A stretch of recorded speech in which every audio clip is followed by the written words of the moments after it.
amigos da TVL, está começando o programa Nossa Gente. O entrevistado de hoje é o senhor Américo Doriz, industrial, já radicado em Blumenau há muito tempo. É um prazer tê-lo aqui no programa, Américo. Obrigado por essa oportunidade. E humildemente posso contar alguma coisa da minha história, da situação, de onde nós viemos, de onde nós começamos e o que somos. Então vamos começar pela origem. O senhor é natural de onde? Eu sou natural de Rio dos Cedros, das montanhas de Rio dos Cedros. Quem vai para as barragens de Palmeiras e Pinhal. Mais um rio cedrense, é? Aqui em Blumenau. Como é que o pessoal de lá gosta tanto de Blumenau assim? Acontece que os italianos trouxeram da Itália certa cultura e, como você já deve saber, todo italiano tinha que mandar um da família para ser sacerdote, para ser padre. E eu fui contemplado dentro da minha família para ser padre. Eu, logicamente, depois de estudar 10 anos com os padres, eu saí, comecei a vida em Rio dos Cedros, estudando, logicamente. E os nossos pais também pagando um salário por ano. Gente, isso é inédito. Um salário por ano para os padres de Agudos, da província da Imaculada Conceição. Um salário por ano, roupa lavada, comida e estudo. E começava o estudo às 7 horas da manhã e terminava às 10 horas da noite. Quer dizer, intercalando logicamente com as refeições, e a missa o próprio jogo, que tinha todo dia jogos, o trabalho, mas era estudo constantemente, é um estudo apurado, um estudo bom. Estudamos latim, estudamos grego, estudamos tudo as raízes do português, né? Você deve saber que você também estudou. Tive essa oportunidade lá. Mas qual era a congregação? A congregação da província da Imaculada Conceição dos franciscanos. Essa aqui que nós temos daqui de Blumenau. Essa da turma do Frei Edgar ali? Frei Edgar. Esses freis que trouxeram a província da Imaculada Conceição da Alemanha. E eles se instalaram em São Paulo, Rio de Janeiro e Blumenau. Você vê que o Blumenau é importante. Pois é. E depois, quando chegou em Blumenau, logicamente, nós que estudamos com eles, a primeira ideia é vir para Blumenau. Eu sou de Rio dos Cedros, mas para Blumenau para ajudar a crescer. A gente tinha algum estudo, a gente tinha que aproveitar esse estudo. Não ia ficar na colônia raspando mouros, né? Eu sou de lá dos mouros. Nós cultivamos banana, cultivávamos arroz e milho, etc. As colônias de pequena, vamos dizer, pequenas quantidades. Propriedades, né? Propriedades. Como é que foi a sua infância lá em Rio dos Cedros? Só começamos a trabalhar com 6 anos. Começava novo naquela época, né? Trabalhava com 6 anos, era estudo, a mãe levava nós para estudar e trabalhar. E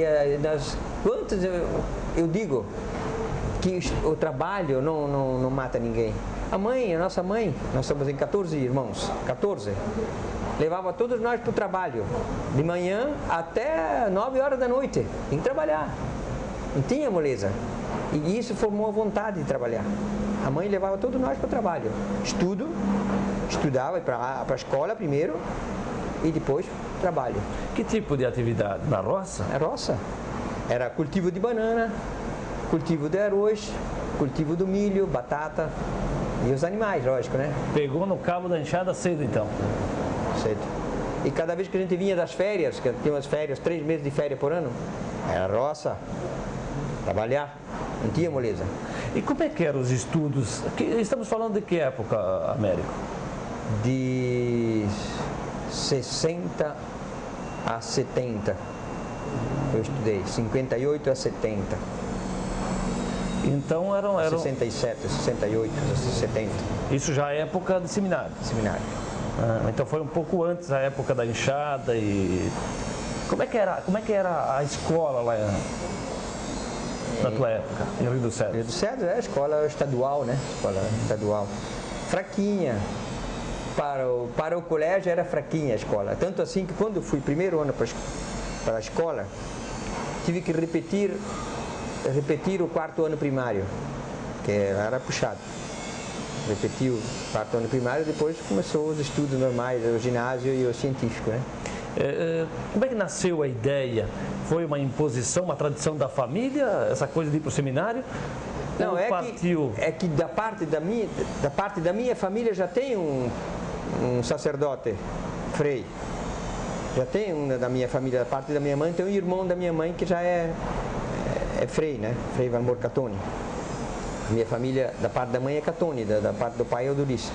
Então já tinha um padre já, e ele, logicamente, seguia as pegadas dele, né? Ele convidou e eu fui, né? Porque tem essa coisa da tradição, que nem o senhor disse no começo, dos italianos, tinha que ter alguém na família que optasse pelo sacerdócio, e se fosse mulher, freira, né? Freira. Isso veio, essa tradição da Itália, isso veio de lá. E é comum nas regiões italianas do Brasil, no ainda, Brasil, né? É comum. Hoje não é mais comum, porque hoje o mundo, você sabe como é que está o mundo, né?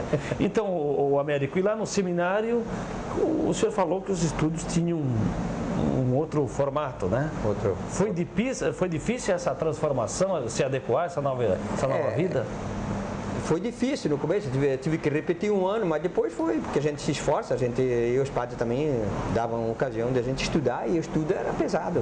Os franciscanos, os salesianos, os maristas, né? Eles têm um estudo apertado, não é um estudo. Tanto assim que eu fiz o científico, ou equivale a uma faculdade que até hoje meus filhos até apanham. Hoje meus filhos fizeram faculdade e não sabem tanto quanto eu sei que eu aprendi em colégio. Era de manhã, de meio-dia à noite, até às 10 horas da noite. Era puxado. Nós fizemos, os 3 últimos anos, fazíamos retórica. Retórica e falar em público. Tinha que treinar. Está preparado mesmo. Aprendemos a falar em público, fizemos toda a retórica com os padres. Em que fase? Quantas fases foram feitas no seminário? Até que época ficasse? Eu fiquei até meados de 68. Mas fez o quê? Acabou o ginásio? O ginásio e o científico.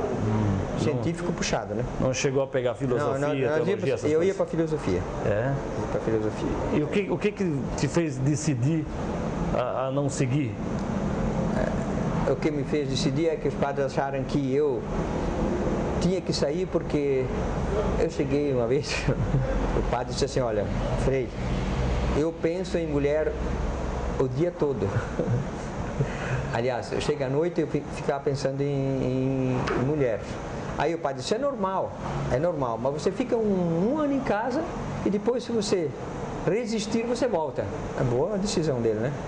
Aí, onde que eu terminei os estudos secundários, depois não voltei mais, lógico, né? Nesse ano já encontrou uma namorada. Imagina. E aí... Acabou. A vocação era o matrimônio, então. É de matrimônio. Quer dizer, vocação para o sacerdócio, até hoje eu tenho. Vocação. Só que a gente também tem a inclinação humana da parte sexual, da parte de ter uma companheira, né? Isso é natural, né? Isso sabe-se que é natural. Só que hoje a nossa Igreja Católica exige celibato, né?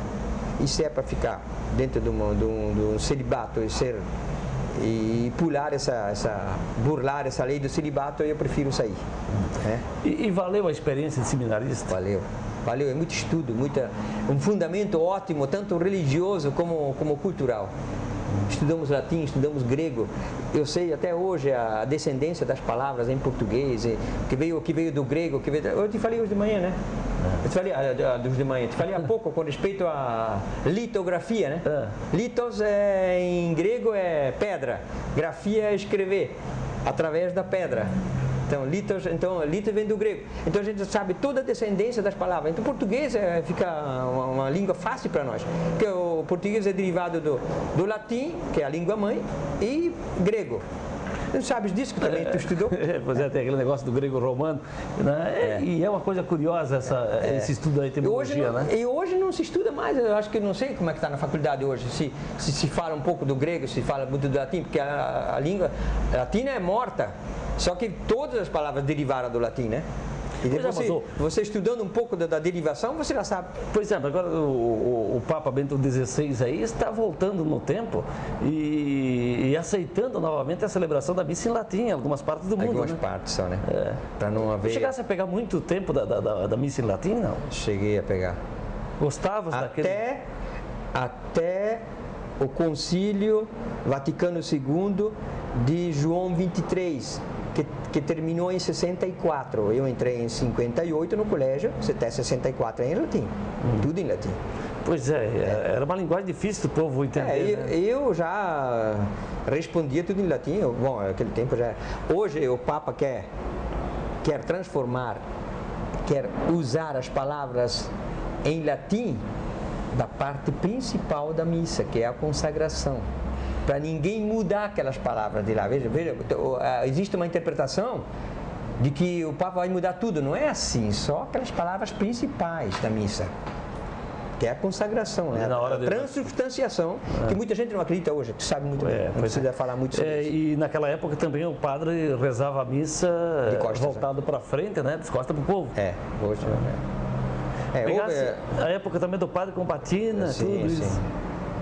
Mudou bastante a igreja. Mudou bastante. Bom, uma outra questão, ainda sobre o latim. No seu entendimento, por que o latim caiu de moda assim? É uma língua morta, era uma coisa obrigatória nas escolas. É uma língua morta. E hoje, quem se prepara para o sacerdócio, quem se prepara para ser padre, para ser uma vida religiosa, tem que estudar latim.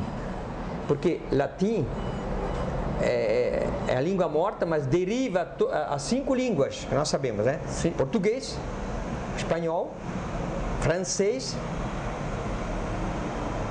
italiano e o esperanto, que é falado lá, não sei onde, lá na Europa, em um lugar chamado Romênia. Então, tu vê... Romeno, é o romeno, o esperanto, o romeno, né? Pois é, então, mas é praticamente... É uma língua morta. Só que se você estudar latim, quer dizer, não precisa estudar ali a latim a fundo como nós estudamos. Estudamos latim a fundo. Eu sabia falar, eu traduzia qualquer livro em latim. Então, vem cá, até para nós voltar um pouquinho no tempo, Américo. Consegues ainda rezar o Pai Nosso em latim? Pater noster qui es in celis, sanctificetur nomen tuum. E assim vai, né? Legal, Adveniat regnum tuum, fiat voluntas tuas. É uma linguagem bonita também, né? Para quem entende e estudou isso. Agora, então a decisão, né? Lá nos anos 60, 70, de deixar os estudos, contribuíram na sua vida profissional, indiscutivelmente, esses estudos, né? Eu sou sincero a dizer, os padres deram uma contribuição, assim como todos os colegas de Rio dos Cedros que foram estudar no seminário sabem muito bem que essa escola, essa tradição religiosa trouxe um nível muito elevado de estudo para todos aqueles que foram no colégio. E sabem muito bem que o sucesso vem daí. Eu agradeço até hoje a essa decisão de ter ido num colégio estudar. Hoje, um colégio interno não existe mais, mas foi um estudo. Nos últimos anos nós tínhamos trigonometria, estudava até as estrelas. No último ano tínhamos 13 matérias, no último ano do terceiro científico, né? Trigonometria, aritmética, naquele tempo era matemática apurada. Então, a língua, tínhamos inglês, francês, grego, latim, inglês, francês, grego. Estudei 3 anos de francês, 3 de grego, 7 de latim, né? 7 anos de latim. Então, isso dá uma base, deu um fundamento muito grande. E eu devo agradecer até hoje aos padres, a província da Imaculada que me deu essa ocasião. Então, foi um conhecimento, né? além do científico, para a vida, né? Para a vida. Porque também essa questão de formação de caráter é de extrema importância para a vida do homem, né? Lógico. Sem isso aí, camarada... Porque a gente fala muito no estudo, no conhecimento científico, mas a formação do homem também ela precisa de base, né? Eu te digo o seguinte, a família, né? A família, o pai e a mãe é que fazem da criança aquela maturidade, aquela força de vontade. Nós, descendentes de alemães e italianos, nós recebemos essa força. Tu vai ter que estudar, tu vai ter que te virar na vida, tu vai ter que, né? Tem que... Aquela coisa, né? Se aprontasse durante o dia, como é que o pai falava? Te chapa teu fio da polenta. Exatamente, apanhava. Apanhava. Se não estudasse e não trabalhasse, apanhava. E aí é que se forma o caráter da pessoa. Agora, deixando o livro, porque hoje não pode dar um tapinha na bunda, porque... A criança, infelizmente, bem pequenininha, se deixava lá voluntária. Você sabe muito bem o que estamos falando. Para quem não conhece o dizer italiano ou o dialeto, porque se fala muito em dialeto também, eu disse que quem não cumprisse as regras estabelecidas pelo pai, pela mãe, pelo professor, no caso, o acerto de contas era na hora da janta, ali na hora de cortar a polenta, que cortava a polenta com fio de linha, né? Exatamente. E tem outra coisa agravante que hoje eu acho errado. O que o professor e o pai falavam era sagrado. Era ordem. Era ordem. Se o professor dizia que tinha que estudar e que não fez a tarefa direito, tinha que apanhar em casa e apanhava. Essa mudança, já que entramos nesse assunto, o senhor acha que tem uma explicação por o que motivou essa mudança rápida na cultura do povo? Que motivou justamente essa abertura do mundo, né? Essa abertura do mundo da televisão.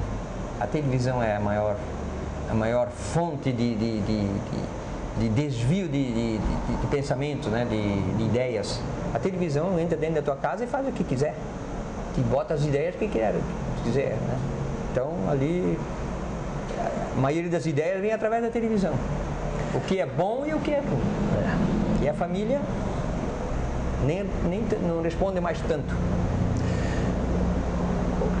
Nós vamos ao intervalo e na sequência voltamos nessa agradável conversa com o Américo Odorizzi, mas para falar daqui a pouquinho sobre o seu trabalho, a sua vida também, porque acabamos saindo um pouquinho da sua trajetória para falar exatamente de hábitos do passado, mas que são importantes e que muitos, certamente, que nos dão o privilégio da audiência agora, vivenciaram esse tipo de comportamento estabelecido pela sociedade naquela época, nos anos 50, 60, 70 e assim por diante. Até daqui a pouquinho, então. Até já.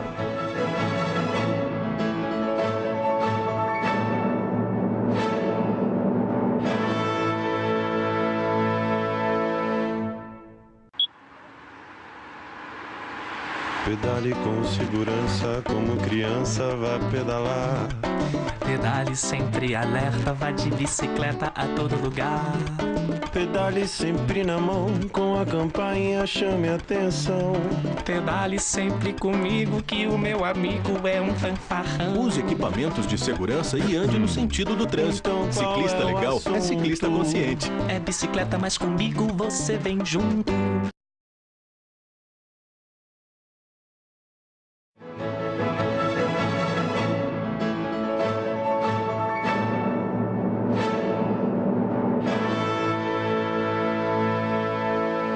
Estamos de volta na sequência do programa Nossa Gente. O nosso convidado hoje é o industrial Américo Odorizzi. Américo, qual foi o teu primeiro emprego?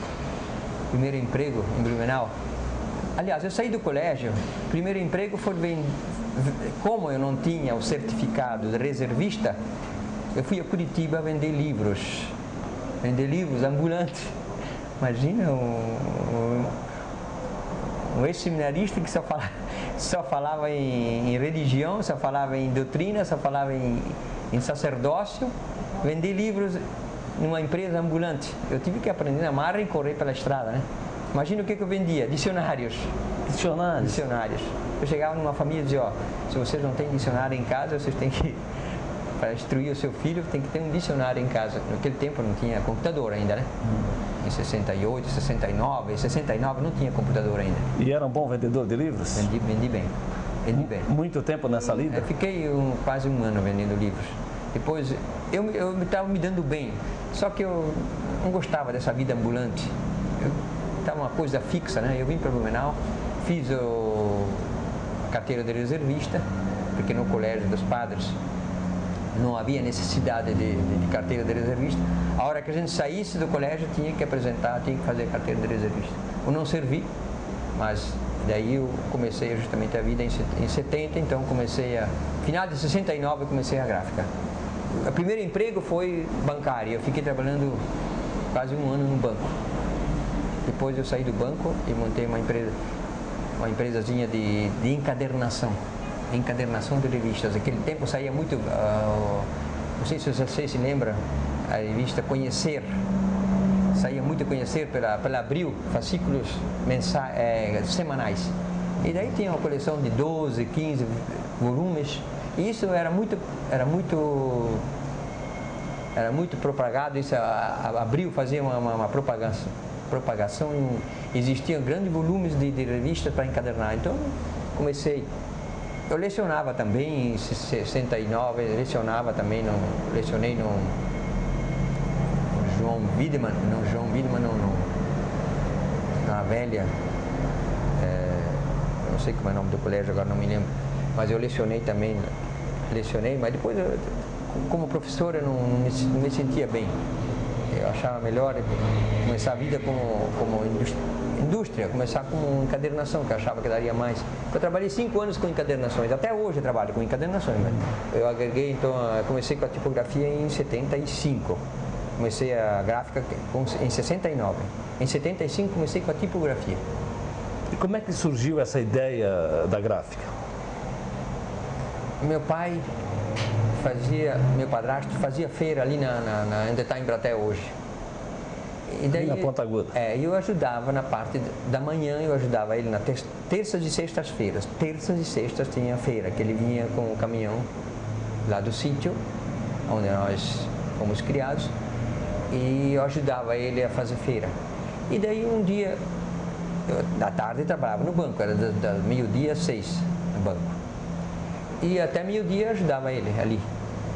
E um dia apareceu um amigo e disse, eu tenho uma encadernaçãozinha ali, se tu quiser me ajudar na parte da manhã, trabalhava no banco à tarde, na parte da manhã, se tu quer me ajudar, eu tenho uma encadernaçãozinha aí, tu aprende e aí podes de repente me ajudar, porque eu preciso de ajudante. Tá, eu vou ajudar. O senhor chamava-se Olívio Vieira, era conhecido do meu padrasto. Aí eu comecei a trabalhar com ele. Depois de 2 meses, eu fiquei sócio dele. Fiquei sócio. E depois de mais 2 meses, 5 meses, ele quis me vender a parte dele, porque ele trabalhava em outra empresa. Ele disse, eu não vou dar conta, eu vou vender para você. Tá bom. Eu compro com uma condição, se o senhor me dá a profissão. Aí eu aprendi a profissão, que ele vinha à noite me ajudar a fazer as encadernações, eu já sabia um pouco. E em 70 eu casei, e aí a Saulita, minha esposa, veio me ajudar. E aí começamos a encadernação, ficamos até 75 com encadernações. Fazíamos livros, naquele tempo a Companhia Aérea e a Empresa Industrial Garcia, e a Artex, depois, Empresa Industrial Garcia. Fazíamos livros chamados fidicópias. Eram livros em branco numerados para copiar as duplicatas. Veja bem que sistema que era antigo. Fazíamos livros para a Companhia Aérea e para a Empresa Industrial Garcia, que depois passou para a Artex. Isso também foi um ganho muito gostoso naquele tempo. Mas eu imagino a mão de obra que dava isso.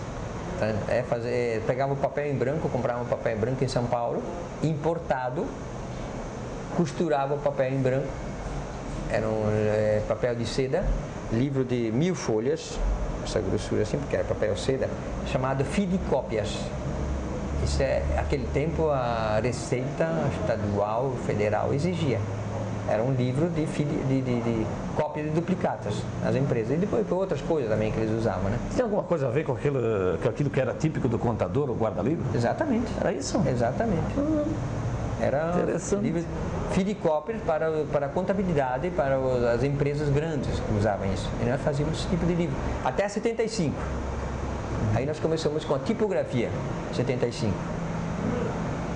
Começamos com uma maquininha manual chamada,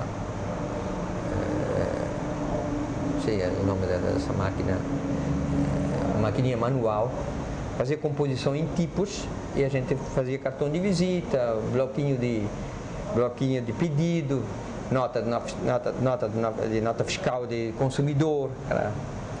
E começamos com isso, essas pequenas quantidades.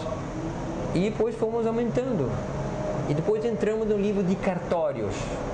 Aqui até hoje nós estamos com o livro de cartório. Livro de escritura, manual. Livro de registro de imóveis, que é livro grande que no Nordeste ainda se usa. Nordeste. Registro de imóveis. É um livro grande de 40 por 55. Essa grossura. Começamos a fazer livro de cartório, vendemos livro de cartório para o Brasil todo. Isso foi um crescimento muito rápido para nós, livro de cartório. É um filão que desapareceu com o computador. Agora, ali certamente houve uma evolução nesses 40 anos dentro do processo gráfico, da tecnologia, uma coisa assim de a cada dia mudanças. Pois é, de 75 a 90, tipografia. Aí de 90 nós entramos, 85 já começamos com offset. 85, 88 nós começamos com offset. E de offset, aí em 90 nós acabamos com a tipografia, ficamos até 90 com a tipografia. E a evolução, aí em primeiro lugar era fotolito, primeiro lugar era tipografia, tipos, depois composição manual, fazer arte final manualmente, com máquina, não sei como é que chama aquelas máquinas que faziam letras. Não era aquele negócio da linotipia? Linotipia sim, mas linotipia era tipo, mas depois nós passamos para o offset, já era a parte fotografada já, né? Já fazia arte, fotografava e o negativo da foto gravava na chapa. Já era outro sistema. E na offset. E depois o offset eu passei para fotolito, hoje nós estamos com CTP. Porque quem conhece essa parte gráfica na sua produção, nessa evolução moderna de um tempo recente, não precisa a gente aqui dar aula, né? Porque ele já sabe. Agora, outros acabam, por tanta informação que se recebe, também recebendo conhecimento. Agora, lá atrás, na época do chumbo mesmo, é que poucos tiveram a oportunidade de conhecer, né? O chumbo, em primeiro lugar, em 1796... 1456, Gutenberg fez a Bíblia em tipos de madeira. Fazer A, B, C. O alfabeto completo em tipo de madeira. Tu já pensou? Depois pegou esse tipo de madeira, prensou um ao lado do outro, para dentro da palavra, e botou numa máquina, botar tinta em cima para imprimir no papel. Pois é. 1456, Gutenberg. Antes do Américo Vespúcio aparecer na América, do Cristóvão Colombo, muito antes do senhor Pedro Álvares Cabral, né, que foi em 1500 que descobriu o Brasil. Então, antes disso é que o Gutenberg escreveu o primeiro livro, que foi a Bíblia. Foi a Bíblia. Pois é, veja só. Em tipos de madeira, A, B, C completo, e juntava o ABC. Quer dizer, ele deve ter feito um dia de cada, né? Aí veio a fase, a era do papiro. Aí a era do papiro, exatamente. Pois é, impressionante. Papiros era antes, porque escrevia à mão, né? Pois é. Então teve depois, em 1796, já começou a litografia, já começou o offset. Através da pedra, imprimia já imagens coloridas com a pedra. Pois é. A litografia. É um processo moderno, a gente está falando aqui de gráfica, agora imagina tudo que surge de novo a cada instante em todas as áreas. Sim, né? O computador foi assim, começou em 80, né? 80, 70, 79, 80 começou o computador. Aí agora, hoje se faz um computador, você sabe muito bem, faz qualquer coisa em computador. Hoje se recebe arquivos coloridos do computador, passa do computador direto para a chapa. Se grava uma chapa e se toca na máquina. Só voltando, Gutenberg é considerado o pai da imprensa, né? Da imprensa. O homem que começou a dar os primeiros passos, né? E hoje em dia, há um advento da informática, o mundo mundo dentro de casa, né? É o mundo dentro de casa. Agora, essa questão da gráfica, os filhos também seguem os mesmos passos, não? Os filhos foram criados dentro da gráfica e eles estão, cada um na sua. Uma filha trabalha aqui comigo no financeiro e outro filho está com outra empresa, que é justamente o ramo de cartórios, que ele continua. Agora vamos falar um pouquinho, deixar um pouquinho o trabalho de lado, né? Qual é a tua participação, já que traz no sangue a origem, a descendência de italiano nato, né? Nós estamos vivenciamos mais uma edição da Festa Itália, e é comum encontrá-lo lá na Festa Itália. Isso é resgate à cultura italiana ou está no sangue mesmo? Está no sangue. Eu tive sorte, quando vim a Blumenau, os alemães, eu fui muito bem acolhido pelos alemães. Eu devo agradecer, por exemplo, a tipografia Livraria Blumenense. Eu ia de bicicleta lá na Blumenense cortar os livros de revista, cortar na frente para entregar um livro bem feito, encadernado. E eu ia lá na Blumenense, os alemães da Blumenense me ajudaram muito. Eu fui sempre bem recebido pelos alemães. E quando viemos para Blumenau, se falava propriamente tudo alemão. Em 70, 68, 69, se falava, nas lojas se falava diretamente o alemão. E não éramos assim muito bem vistos, mas a gente sabendo fazer, sabendo criar honestidade e sendo honesto, fazendo um trabalho bem feito, a gente é bem recebido. E eu também devo agradecer, eu fui bem acolhido e existe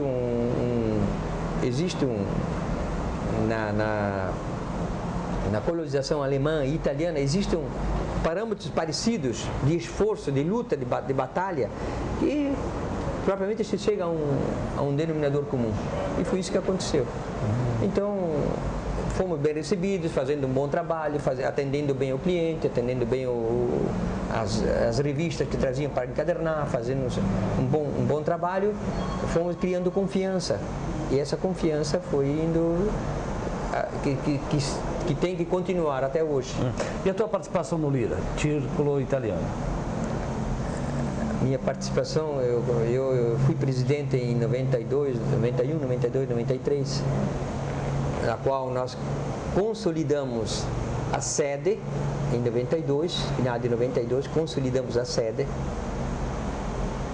Lira, que era a Sociedade Recreativa Cultural Lira, e como presidente do Círculo Italiano e da Sociedade Cultural Lira, nós fizemos uma fusão do Círculo Italiano com o Lira em final de 92.